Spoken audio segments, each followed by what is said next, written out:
Meus irmãos, para nós entendermos o conceito de aliança aqui, nós precisamos aprender sobre o contexto do livro do Gênesis. A primeira coisa que você precisa entender é que Moisés, o autor dos 5 primeiros livros da Bíblia, ou o Pentateuco, ele era um semita que foi criado na corte egípcia, mas que depois de muitos acontecimentos, ele foi chamado por Deus para libertar o povo da escravidão do Egito. O problema é que já havia mais de 400 anos, 430 anos para ser mais exato, que o povo estava vivendo no Egito. Muitos já não se lembravam mais do Senhor, provavelmente muitos até adoravam os vários deuses que existiam no Egito. Perceba então que a tarefa de Moisés aqui é tripla.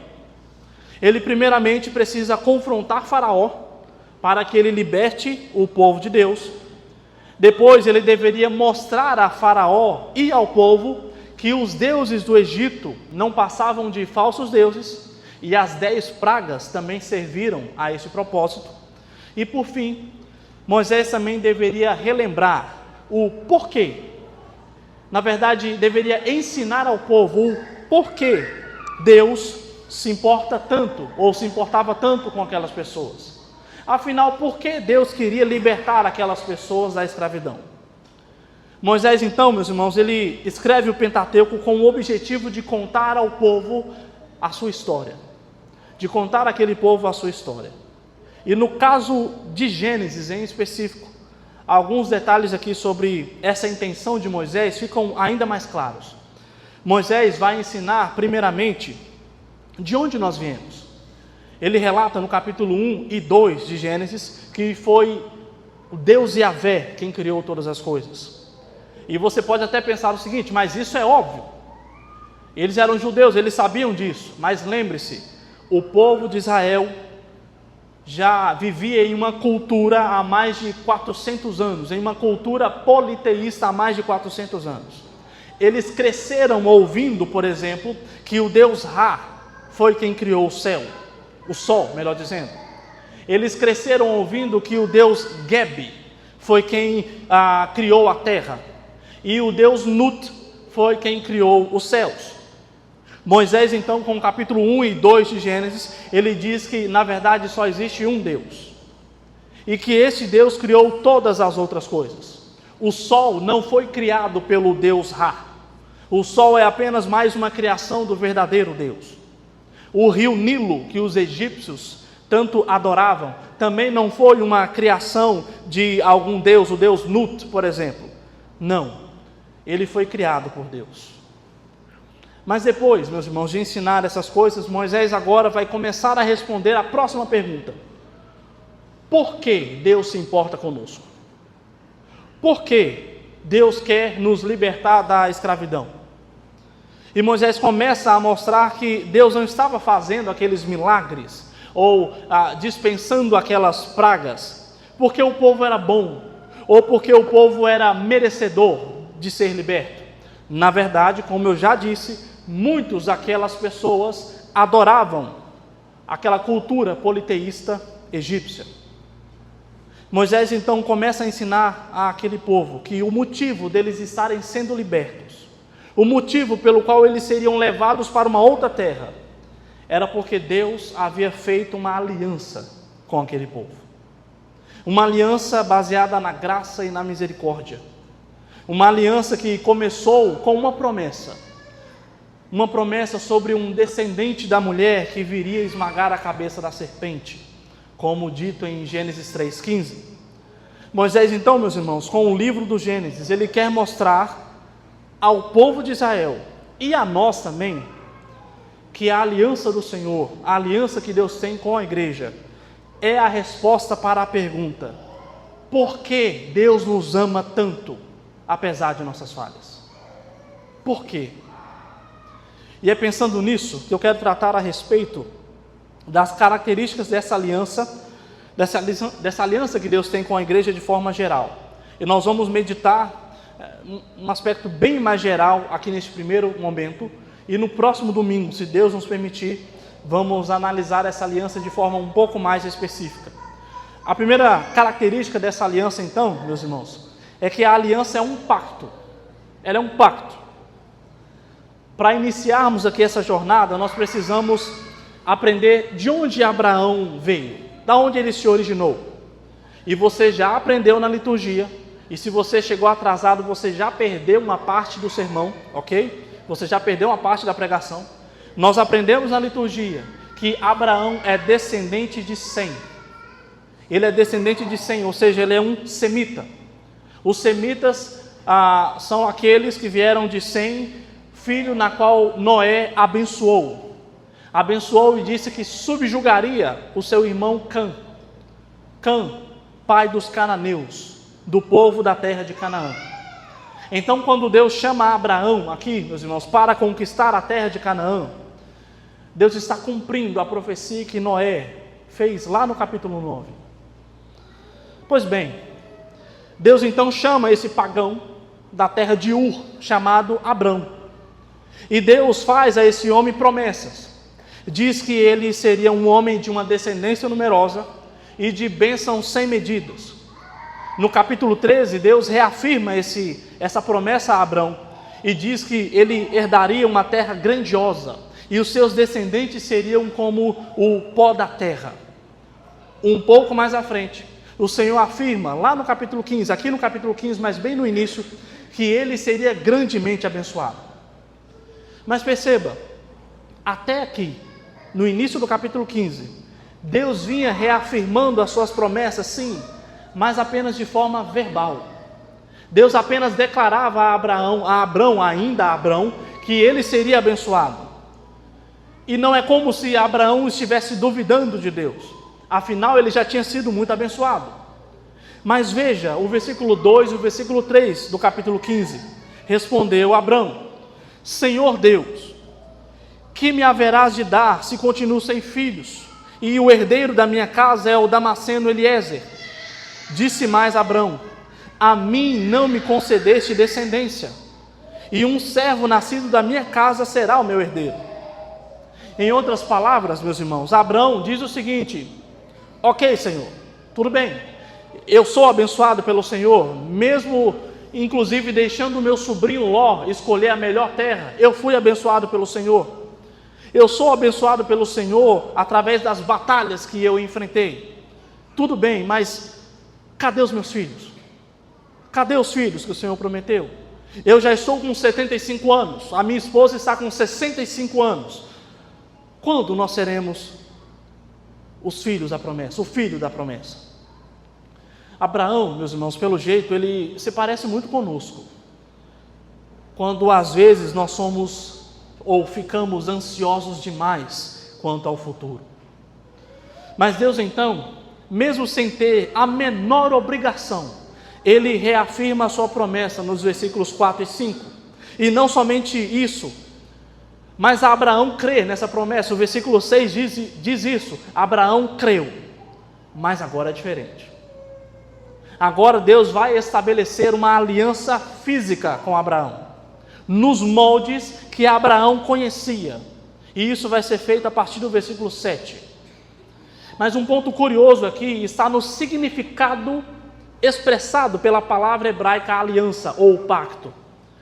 Essa palavra, meus irmãos, ela pode ser entendida ou pode ser traduzida essencialmente como o ato de estabelecer um relacionamento com o outro. E esse é o ponto. Esse é o ponto. Meus irmãos, em toda a história da redenção, de Gênesis a Apocalipse, Deus sempre procurou se relacionar com o seu povo. E Ele sempre fez isso estabelecendo uma aliança conosco. Deus estabeleceu uma aliança com Adão, através do holocausto, mesmo depois da queda. Deus estabeleceu um relacionamento com Moisés e o povo, lá no Monte Sinai. Jesus estabeleceu um relacionamento entre nós e Deus Pai. E isso, meus irmãos, deve ficar muito claro para a igreja. Por causa do pecado, nós nascemos naturalmente afastados de Deus. O texto que nós lemos de Efésios no capítulo 6 vai chamar aquele que não conhece a Cristo de filhos da ira. Nascemos naturalmente afastados de Deus. Da mesma forma que Adão e Eva tiveram que sair da presença de Deus, lá no Éden, nós também, antes de Cristo, nascemos afastados da presença de Deus. Veja, por exemplo, o medo que o profeta Isaías sentiu no capítulo 6. Quando ele viu o Senhor no alto e sublime trono, ele teve a certeza de que ele morreria ali mesmo, por causa dos seus pecados. E era para ter sido assim. Mas o interessante é que no texto diz que parte de Deus, a atitude foi de Deus ao enviar um anjo até Isaías para que os pecados dele fossem perdoados. Da mesma forma, inclusive, que partiu de Deus enviar Jesus ao nosso encontro. E é Jesus quem vem e nos chama de forma irresistível. É Ele quem estabelece um relacionamento conosco, não nós. Então a primeira característica dessa aliança, e que nós precisamos entender, é que essa aliança é um pacto, um meio pelo qual o Senhor estabelece um relacionamento conosco. Apesar dos nossos pecados. Se dependesse de mim e de você, nós jamais iríamos nos mover em direção a Deus por conta própria. É isso que afirma, por exemplo, Paulo aos Romanos, no capítulo 3, versículos 10 e 11. E você pode até dizer o seguinte, eu até comentei isso aqui na sexta-feira, se eu não me engano. Você pode até dizer o seguinte, eu acho que eu iria até o Senhor. Eu acho que em algum momento na minha vida eu mesmo teria ido ao Senhor e teria escolhido segui-lo.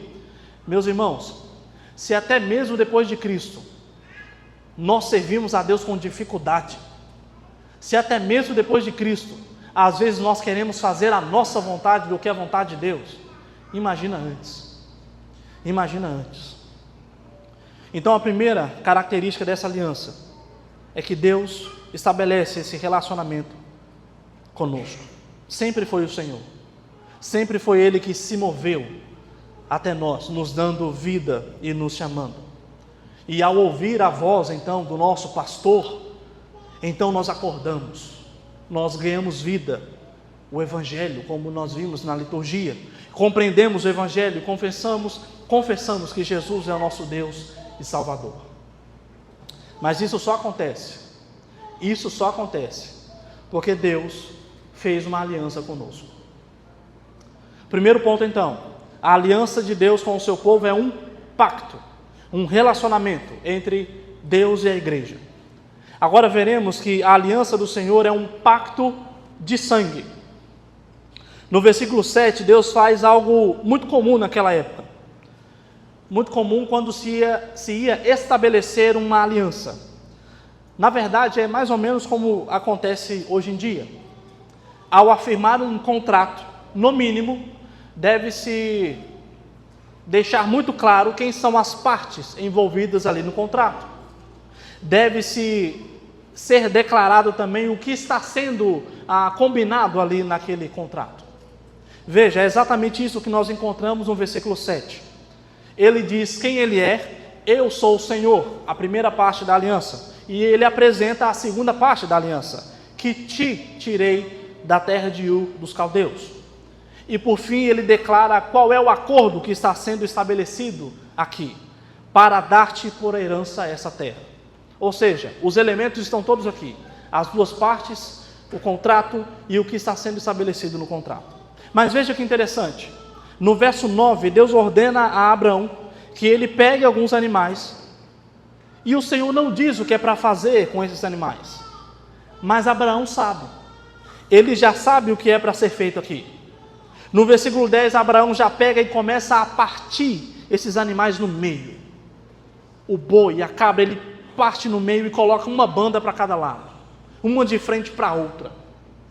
Imagine, quem aqui já matou boi, né? Cortou ali todas as partes. Eu não entendo nada disso, mas tem gente que entende muito bem. Quem aqui já matou um animal sabe muito bem o quanto é sangrento, é sujo.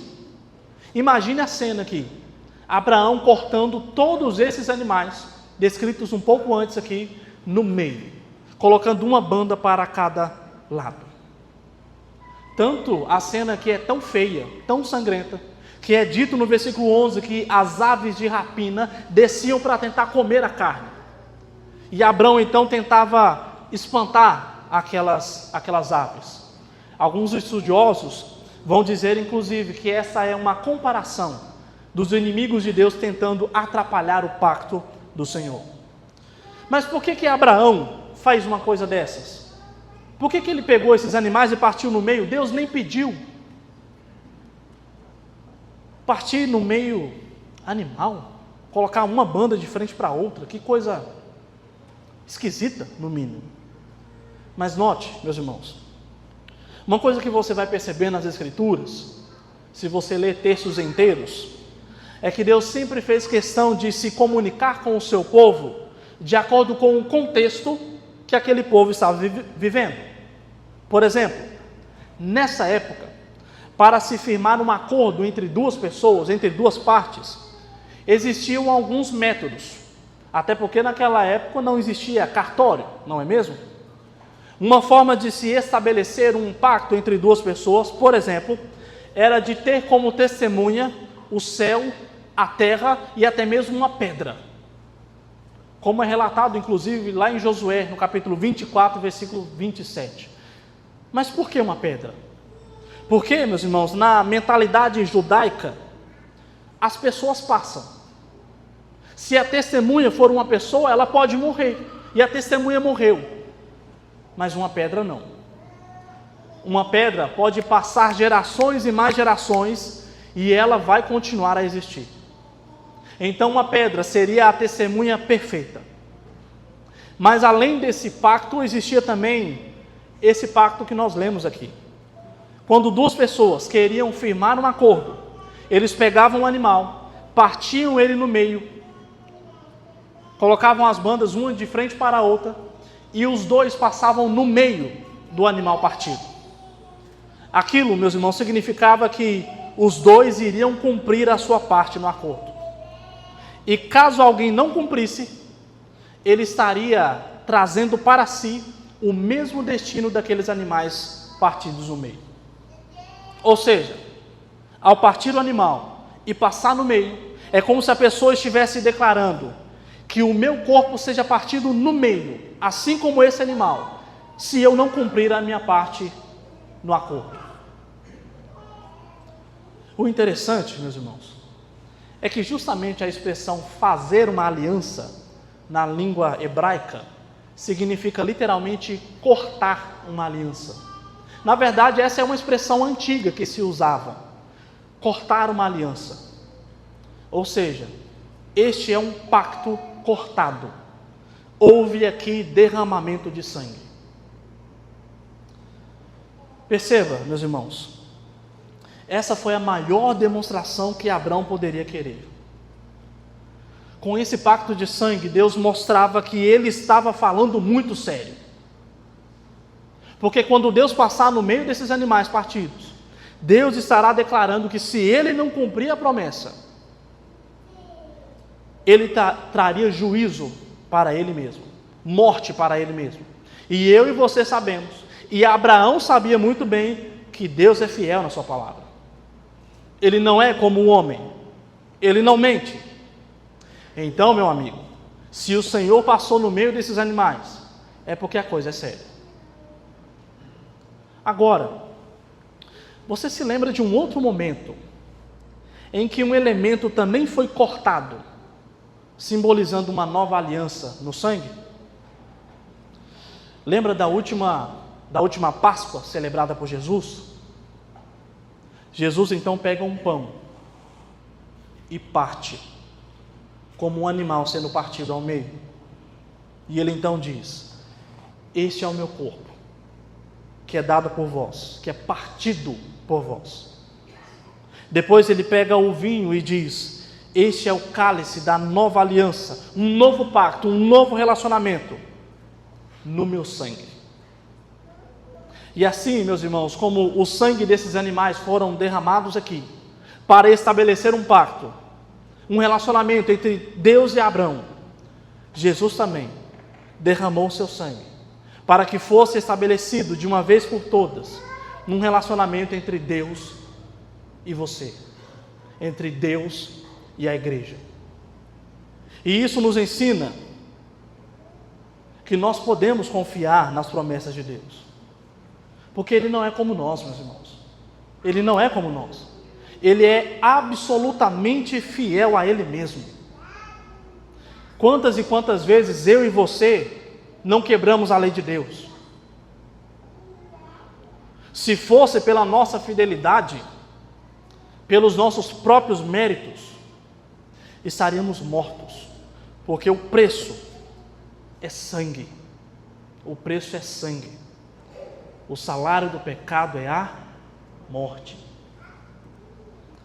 Mas graças a Deus, porque Deus cumpriu a promessa feita aqui no capítulo 15. Foi Cristo que derramou o seu sangue. Foi Cristo que derramou o seu sangue para que fôssemos chamados filhos de Deus.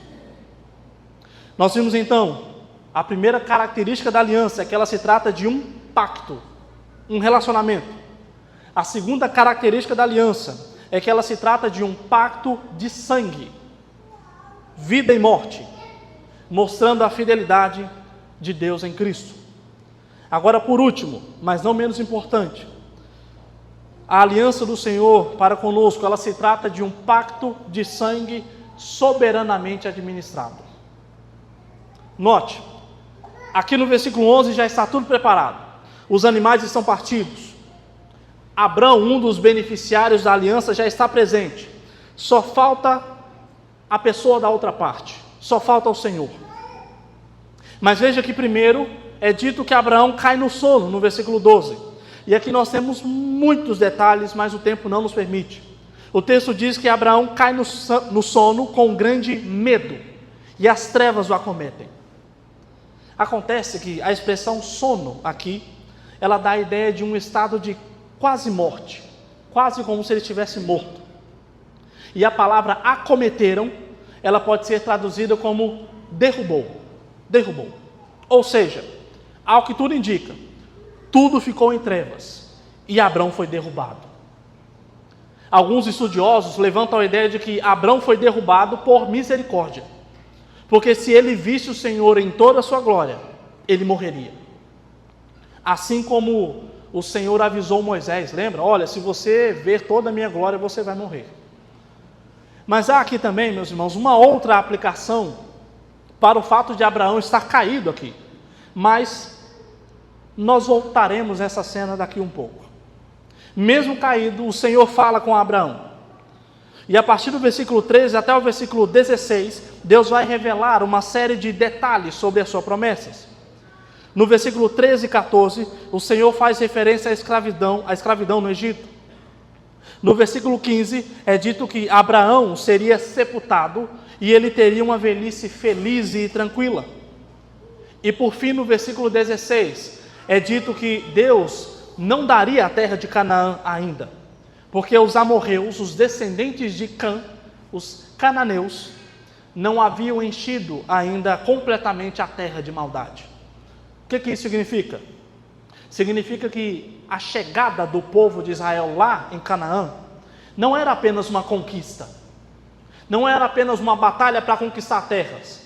A chegada do povo de Israel na terra de Canaã era um julgamento contra os cananeus.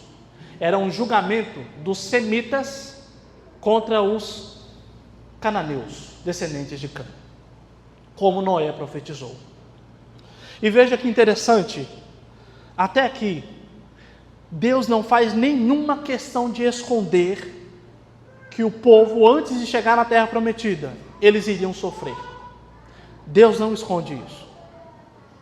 E isso, meus irmãos, já nos traz algumas coisas, algumas aplicações importantes. Deus prometeu, pela graça, que todo aquele que crê em Cristo Jesus será salvo. Ele é salvo, ele caminhará para um novo céu e nova terra, sim. Mas ele nunca prometeu que nós não passaríamos por aflições até lá. Então nós podemos sofrer? Sim. Sofrer dores, doenças, perdas, mas o Senhor ainda está no controle de todas as coisas. Mas veja, por que nós podemos afirmar que essa aliança é uma aliança cortada e é uma aliança soberanamente administrada? Lembra que nesse tipo de contrato, as duas partes que estão afirmando o pacto, eles cortam o animal e os dois têm que passar no meio do animal? Ou seja, os dois prometem que vão cumprir a sua parte no acordo, caso contrário, a morte virá sobre eles. Mas veja um detalhe, nos versículos 17, no início do versículo 18. E sucedeu que, posto o sol, houve densas trevas, e eis um fogareiro fumegante, e uma tocha de fogo que passou entre aqueles pedaços. Naquele mesmo dia, fez o Senhor a aliança com Abrão. Os irmãos perceberam aqui? Só Deus passou no meio desses animais. Abrão não. Na verdade, Abrão está derrubado. Ele está quase como morto. Ele está quase como morto porque se ele visse a santidade de Deus, ele morreria mesmo. Meus irmãos, essa é uma aliança entre duas partes, mas que está sendo soberanamente administrada por uma só parte, por Deus. Por quê? Por vários motivos, mas eu quero destacar aqui apenas dois.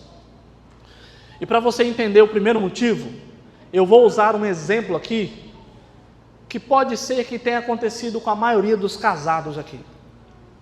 Quando eu quis começar a planejar, literalmente, o casamento com a minha digníssima, primeiramente eu tive que conversar com ela para ver se a intenção era recíproca, né? Depois eu tive que conversar com os pais dela. Só então, depois de todos os sims, depois de todas as autorizações, é que eu pude firmar um pacto, uma aliança com a minha esposa. Acontece que com Deus não funciona assim. Deus nunca perguntou se o homem queria fazer uma aliança com ele ou não. Ele simplesmente chamou e fez. Com Adão, você vai cuidar do jardim, dá nome aos animais, só não coma daquela árvore ali. Se você comer, você morrerá. Este é o pacto. Noé, Gênesis 9:9. Eis que estabeleço uma aliança convosco e a sua descendência. Sem perguntas. Com Abrão, sai da tua terra, da tua parentela para uma terra que eu te mostrarei. Eu vou fazer de você uma grande nação, e em ti serão abençoadas todas as nações da terra. Teve pergunta aí? Teve talvez uma reunião com Abrão para discutir os termos do acordo? Não.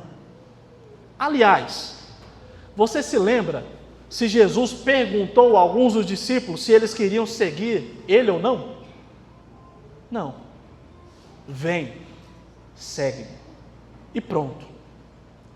Então, meus irmãos, essa é uma aliança. A aliança que Deus faz com o seu povo é uma aliança soberanamente administrada, porque é Deus quem estabelece o relacionamento, e é Ele quem estabelece esse relacionamento nos termos dEle. Os termos são dEle. Preste atenção.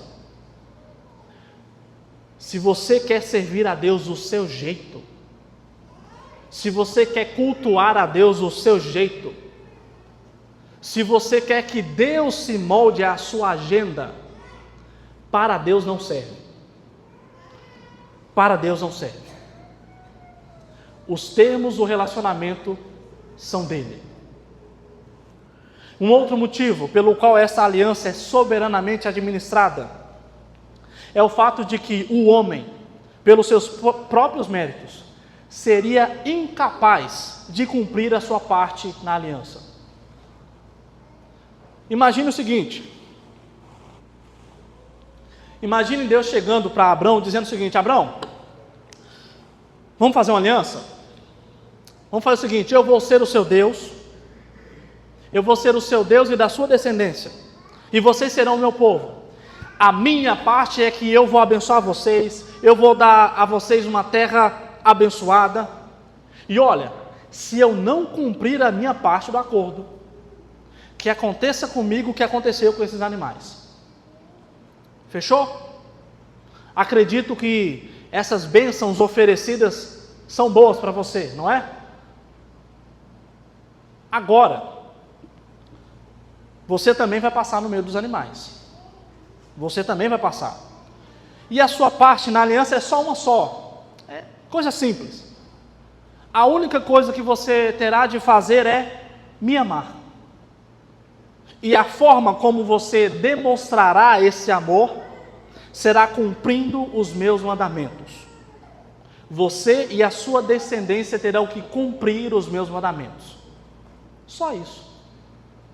Simples. Você já deve ter percebido aqui o problema, não é?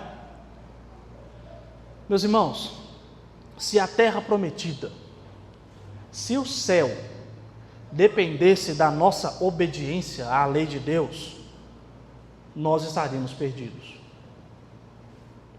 Abrão seria fulminado aqui minutos depois. Então, por que somente Deus passou no meio desses animais? Porque somente Ele poderia cumprir as duas partes da aliança.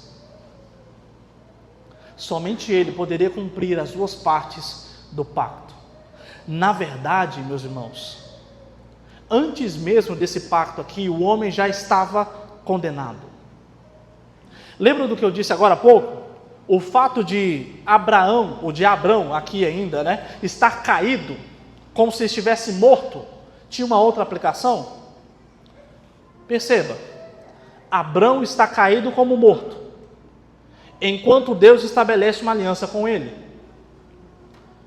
Você se lembra de como que Paulo nos chama antes de Cristo, lá no capítulo 2 mesmo? Morto nos nossos delitos e pecados. E meus irmãos, morto não faz nada. Morto não cumpre a lei. Morto não faz aliança com ninguém. Somente o Senhor passa no meio desses animais porque, pela lei, nós já estávamos mortos. Então, quando Deus soberanamente estabelece essa aliança, passando sozinho no meio desses animais partidos, enquanto Abrão estava como morto, Deus também estava assumindo a nossa dívida. Ele assumiu a nossa dívida. A aliança de Deus com o seu povo é soberanamente administrada porque apenas uma das partes seria capaz de cumprir o pacto. Assim como foi apenas um que foi capaz de pagar o preço pelos nossos pecados. É por isso que a aliança que Deus fez com a sua igreja é um pacto de sangue soberanamente administrado. Porque eu e você éramos como Abrão, caído, enquanto Deus estabelecia essa aliança. E aqui eu quero partir para a conclusão e algumas rápidas aplicações. Eu preciso que você tenha entendido esses três principais conceitos aqui. A aliança de Deus é um pacto, um relacionamento com o seu povo. Essa aliança é um pacto de sangue, mostrando a fidelidade de Deus. E essa aliança é um pacto de sangue soberanamente administrado. Porque é Deus quem estabelece os termos do pacto, os termos são dele.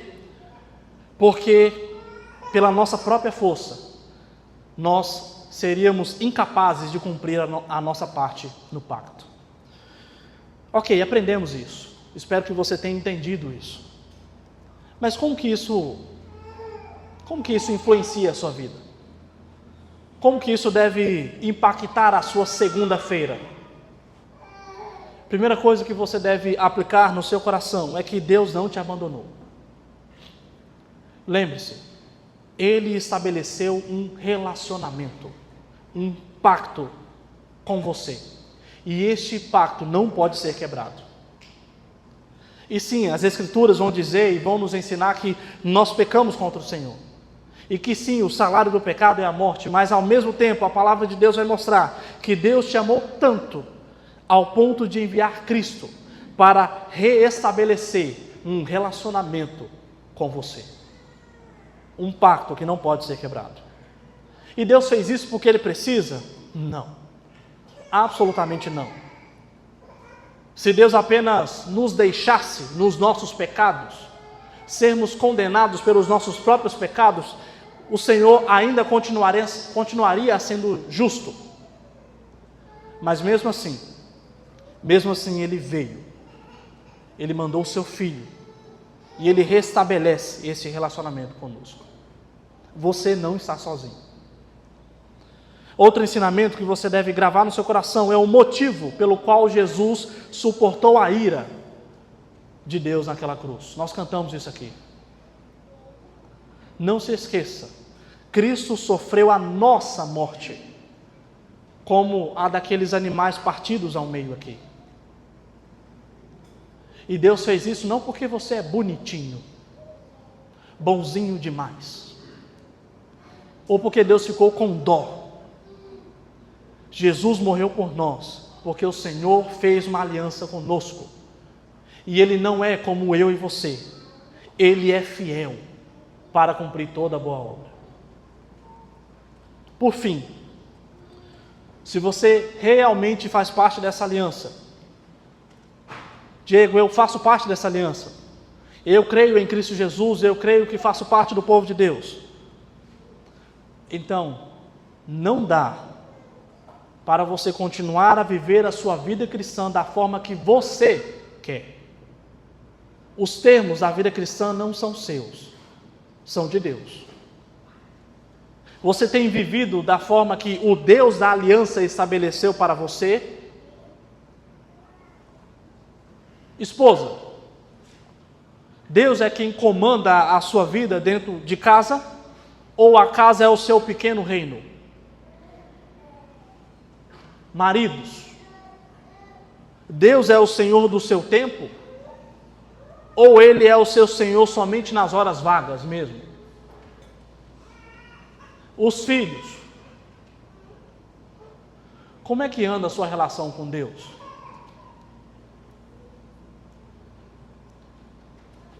Quando você chegar em casa, hoje, talvez seja o caso de você ter uma conversa muito séria com o Senhor.